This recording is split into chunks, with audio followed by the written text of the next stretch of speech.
Salam və vaxtınız xeyirli olsun, dəyərli izləyicilər. Günəş şüalarının maksimum və minimum düşmə bucaqlarının hesablanmasına aid olan belə bir məsələ nümunəsi ilə qarşınızdayım. Məsələdə deyilir ki, 40 dərəcə şimal enliyinə günəş şüalarının maksimum və minimum düşmə bucaqlarını tapın. Gəlin ilk öncə məsələnin sxeminə nəzər yetirək. Sxemdə ekvator xətti, şimal tropiki, cənub tropik xətti və 40 dərəcə şimal enliyini görürük. 40 dərəcə şimal enliyinə günəş şüaları nə zaman ən böyük bucaq altında düşər? Günəş şimal tropiki üzərində zenitdə olduqda.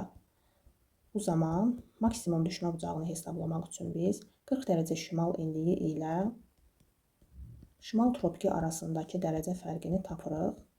16,5 dərəcə edir. Maksimum bucaqdan, yəni 90 dərəcədən 16,5 dərəcəni çıxsaq, cavab edir 73,5 dərəcə. Minimum düşmə bucağını hesablayaq. 40 dərəcə şimal enliyinə günəş şüaları nə zaman ən kiçik, yəni minimum bucaq altında düşər? Günəş cənub tropiki üzərində zenitdə olduqda. Bu zaman 40 dərəcə şimal enliyi ilə cənub tropiki arasındakı dərəcə fərqini hesablayaq. Biri şimal, biri cənub olduğuna görə toplayırıq. Edir 63,5 dərəcə. Maksimum bucaqdan, yəni 90 dərəcədən 63,5 dərəcəni çıxsaq, 26,5 dərəcə almış oluruq.